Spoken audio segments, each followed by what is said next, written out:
next speaker is Dr. Michael Kaczyk. Dr. Michael Kaczyk will also present a presentation for 20 minutes following a Q&A, and I'll quickly introduce our speaker. He's a specialist in internal medicine and angiology and specialist in general medicine.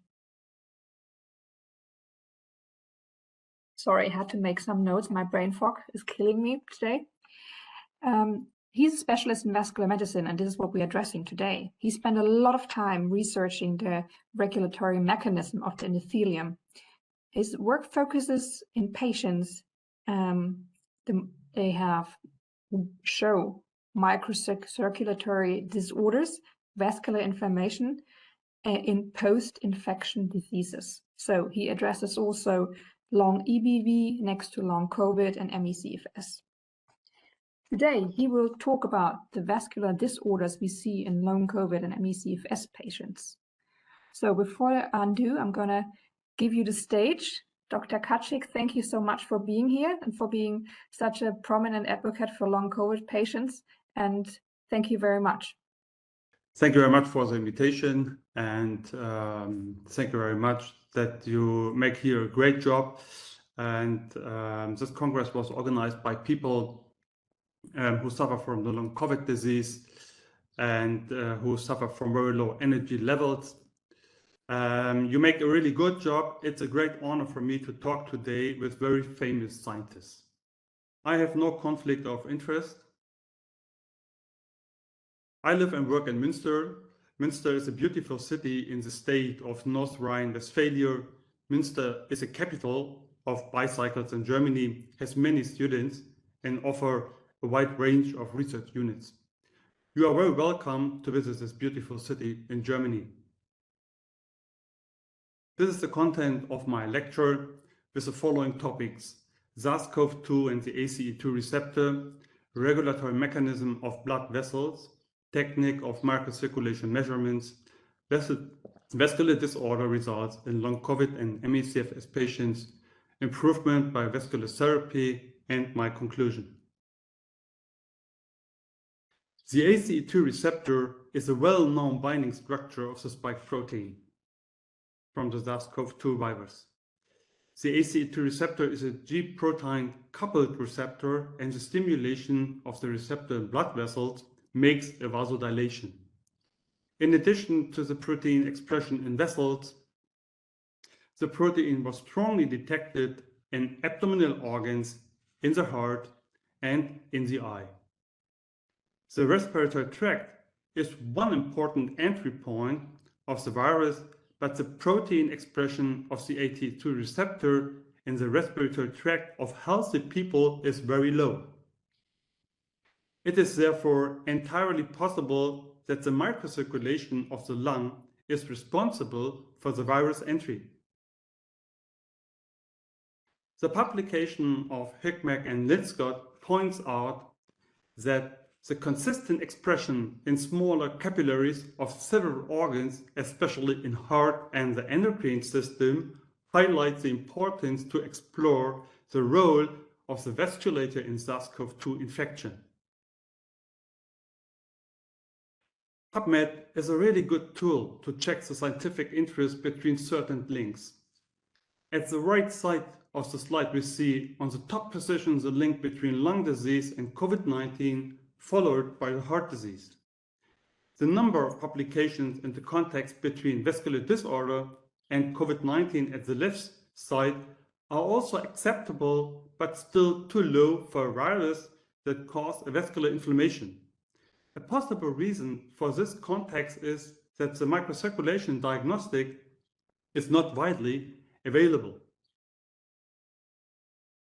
In the post-COVID situation, the publication numbers for the lung disease stay high, but the number in the context with the vascular disorders decreased significantly. We remember that the protein expression of the ACE2 receptor in the lung is low. According to the current state of science, virus persistence in the long COVID disease is possible and therefore capable to induce a chronic vascular inflammation. In the structure of vessels, we differentiate simply between macrocirculation and microcirculation. The macrocirculation with large vessels is responsible for the transport of blood. The microcirculation with small vessels is responsible for the regulation of the blood flow. The capillaries are the major player for the exchange of oxygen and nutrition with the surrounding tissue. The microcirculation is characterized by the capillaries and venules and has the largest vascular surface area in the human body.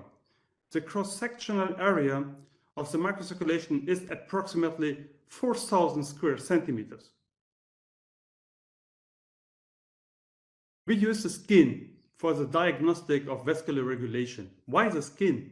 The skin is one of the best organs to check the vascular regulation because we have an easy access to measure the macrocirculation and the microcirculation. At the left side, you can see an electron microscopy picture of the human naked skin. We find big and small arteries and veins as well. It can be clearly seen that the surface area of the microcirculation expands with the capillaries and venules.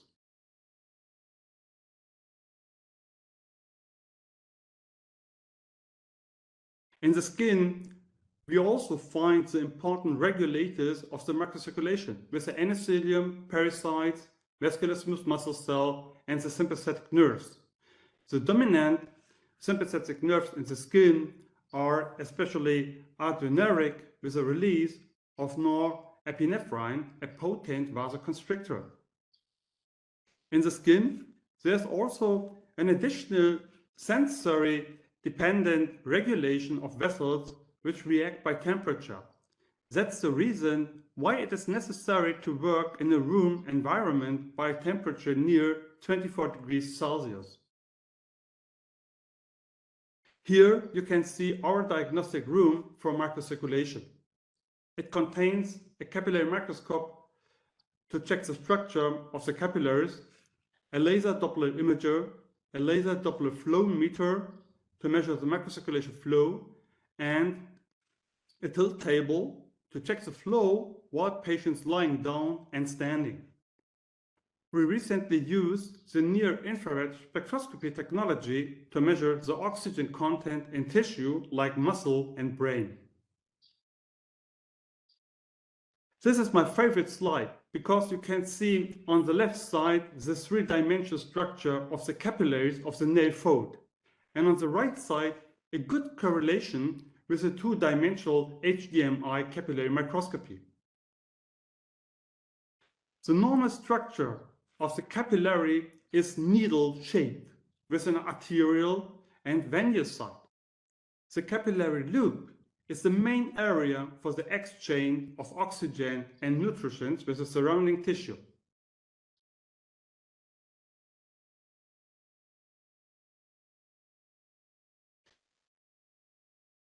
In a high resolution, you can study the blood flow with a capillary microscope. The capillary with a reduced flow is strongly dilated, and you can see the unphysiological reduced movement of the erythrocytes. The thin capillary to the left has a healthy size and a normal blood flow.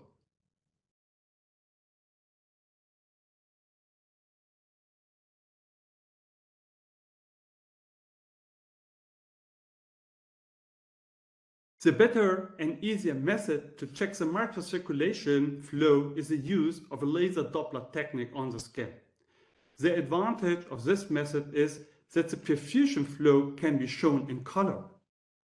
In healthy people, you find the highest perfusion velocity at the nail fold. With this method, we can measure the total blood flow and also the endothelial function. The established method to check the endothelial function is a post-occlusive reactive hyperemia. In this method, the perfusion must be stopped with an arm cuff for 3 to 5 minutes. With a release of the cuff, you get a shear stress-dependent vasodilation and a higher flow in the microcirculation. On the right side, you can see an example of a normal endothelial function with a normal flow before the occlusion. A blood flow stopped during the occlusion and a significantly increased flow after the release of the occlusion.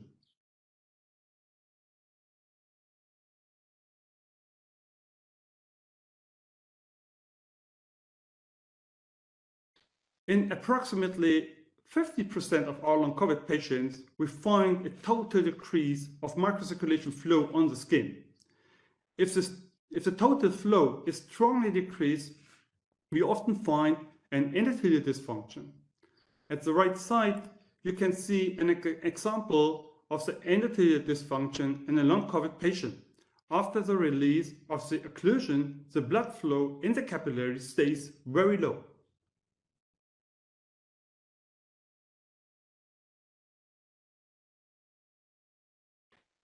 The good news is that we can therapy the vascular dysregulation. This patient took vericiguat for 3 months. Vericiguat is an orally available vasodilating compound in vascular medicine.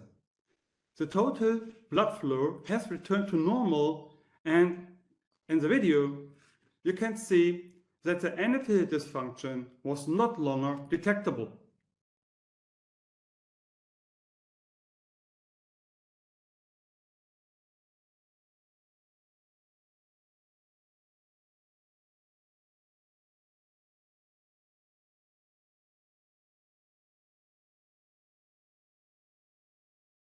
For the measure of more microcirculation parameters, we use the laser Doppler perfusion machine O2C of the German company Lea Medizintechnik.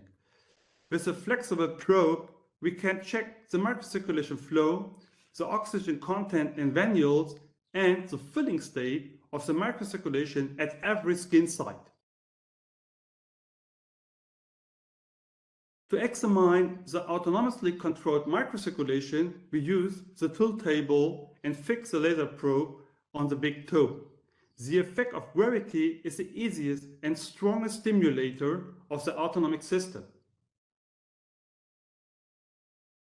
In this case, we measure on a tilt table the microcirculation flow on lying and shortly after in an upright position. We see that the gravity leads to a rapidly strong decrease of the microcirculation flow in the green line. The decrease in flow can be explained with an excessive activation of the adrenergic sympathetic nerves. We see this dysregulation in approximately 80% of our patients. I think that the gravity-induced dysregulation of the microcirculation is a possible biomarker of the long COVID disease. Here we see some examples of the skin-reduced perfusion in long COVID patients. If patients stand up, they develop quickly blue or pale feet with numbness and dysesthesia. At the left side, we see a venous vascular dysfunction on the trunk and on the legs. In this context, it is important to know that the venous system is strongly regulated by the sympathetic system and are stimulated by gravity. In healthy patients, it induces a strong venous vasoconstriction and stabilizes the circulating blood flow. This mechanism is often reduced by long COVID patients and explains the orthostatic intolerance. What is the improvement by the vascular therapy? We see an improvement of the acral vascular disorder, of the temperature regulation, improvement of the increased sensitivity to cold, of the recovery phase after overloading, improvement of the fatigue, of the physical limit, and also of the cognitive dysfunction. This is my conclusion. The microcirculation diagnostic is available. Endothelial dysfunction is present in post-COVID-19 disease and in ME/CFS patients. A part of the patient has a dysfunction in the microcirculation flow. Gravity caused a blood vessel vasoconstriction, a vascular dysregulation, and a reduced microcirculation blood flow. The therapy of vascular dysregulation improves significantly multiple symptoms. It is important to realize that the knowledge about the long COVID disease is available. We are no longer allowed to say the sentence, "We don't know enough to help, we have to wait," or "It is a new situation." We have created enough knowledge, and this Congress with the best scientists is the best proof. So we can treat affected patients now, improve symptoms and quality of life. I would like to say also thanks to the organizations in Germany who help patients with information and more. And thank you very much for your attention. And don't forget the illness after COVID-19 mRNA vaccination. It is a long COVID after vaccination with the same dysfunction in microcirculation like with long COVID after virus infection.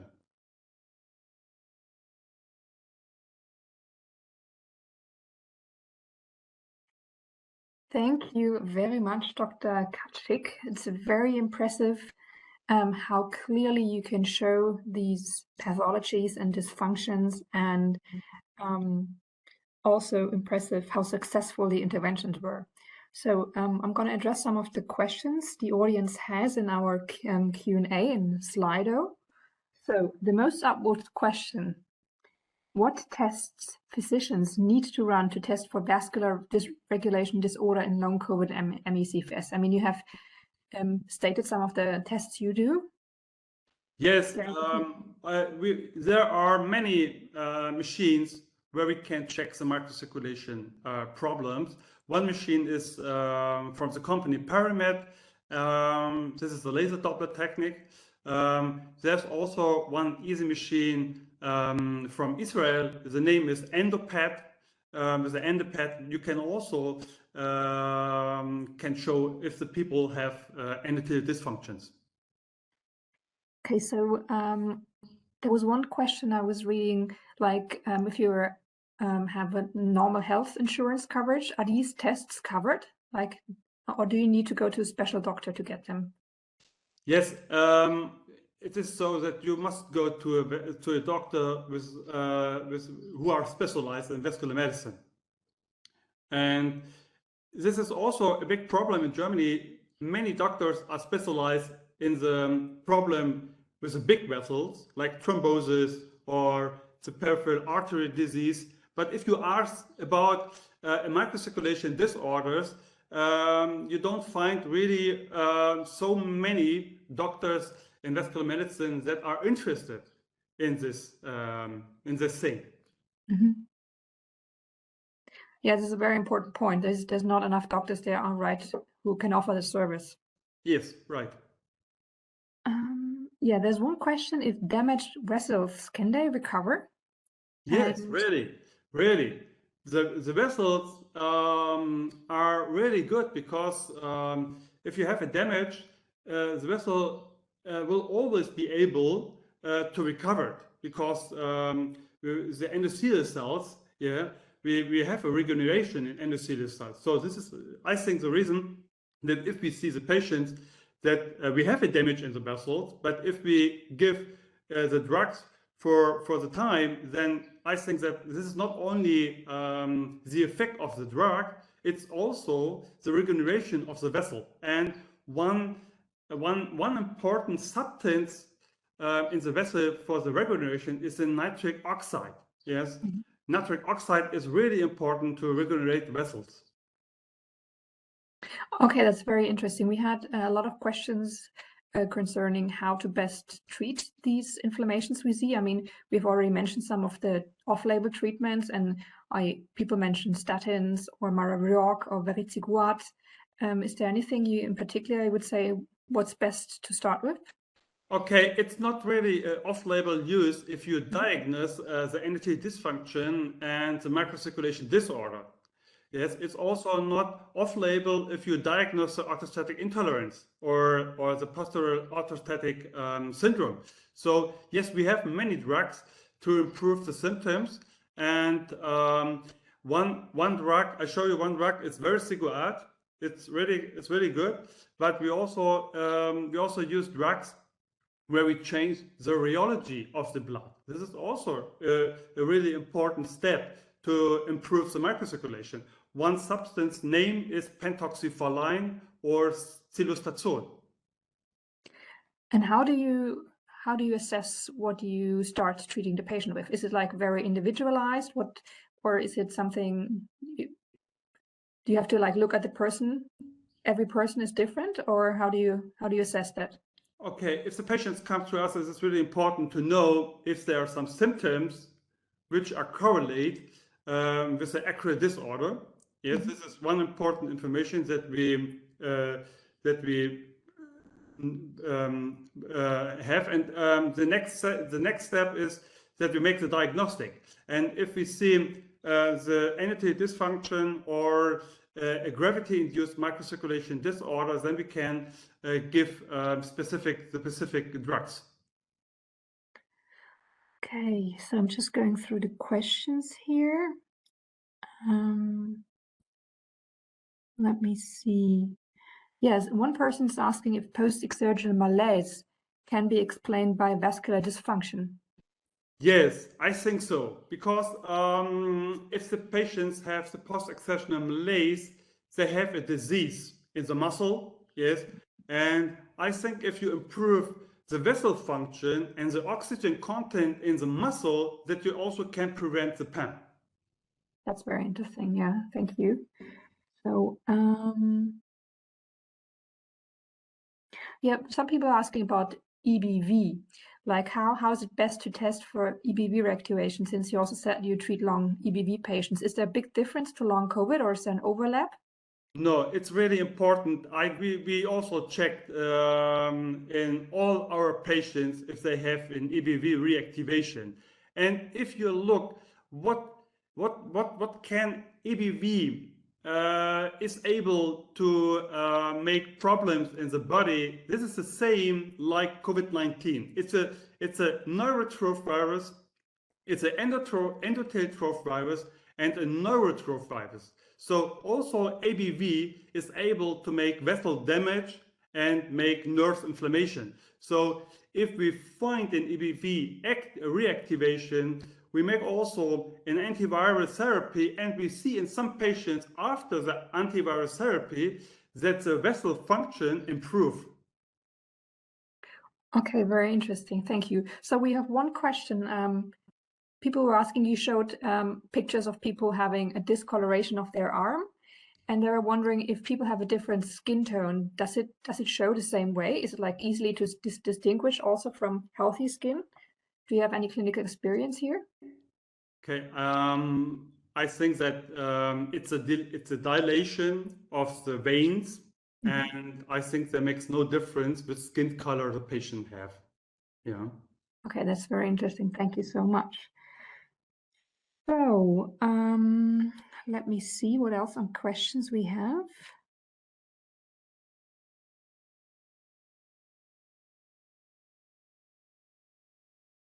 Yeah, there's one question like, is there a big difference you see between patients suffering from ME/CFS and long COVID in your tests? Yeah, in the test, no, we see no really differences. We see the same problem in long COVID patients and in patients with ME/CFS. There's one question that just popped up, like what you see in your long COVID patients are usually younger, healthy, fit people. Yes, so you right. see a problem with their microcirculation. Is this something you would also see in elderly? Yes. So it's basically young, healthy, but you have the same issues when with age that would usually add to. We see it in every age, really. Okay. And you have shown the example of a treatment intervention. How long did it take for the treatment to work? If you have a vascular disorder, I show you one example. We saw that 3 months are necessary to improve the vascular function. Okay, that's very interesting. And do you keep do the patients stop taking the drug, and does it like deteriorate again, or is it a stable condition you can Yes, achieve? if the patient comes again and we see the improvement, we reduce the doses, and later we look if how the symptoms are. Oh, that's very interesting. Yeah. Okay. So let me quickly check. There's another question coming up. Yeah, one person was asking about the vericiguat treatments. Is it only for adults, or can you also use it in kids? No, it has only an indication for adults. The classical indication is heart failure. Mm-hmm. Yes. Thank you very much. Yes. Okay, so many questions are popping up right now. Okay, so just maybe I'll take this one question.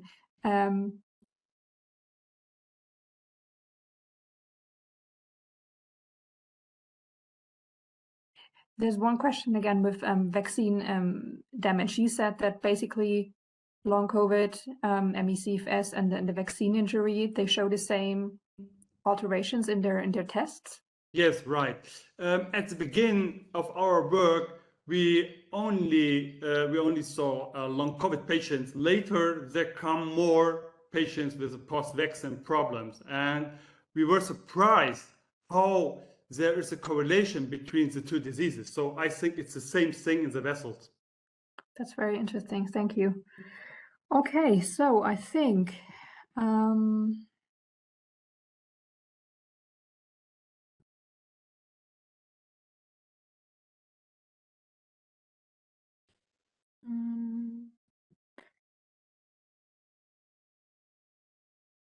yeah, some people are asking about nattokinase and seraptokinase. Is this something you have clinical experience with?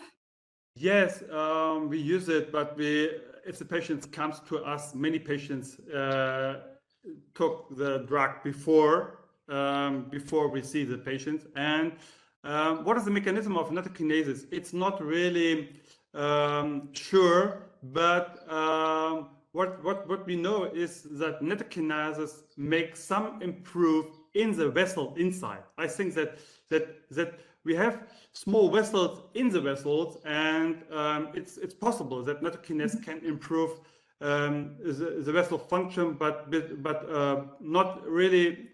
I think the nutrition of the vessel is the main thing by which nattokinase work. So this is now I'm turning to the last question because we're running out of time. But as you say, nutrition, everything. Do you see an overlap between people who are diagnosed with small fiber neuropathy and vascular disorder? Do you think there's a link to it? Yes, I have another talk, and I think that we can answer this question in another talk. Okay. That's perfect. That's perfect. That's a statement I take from you. I hope we see you very soon in the future for another talk. It was a pleasure to have you. Thank you so much, Dr. Kaczyk.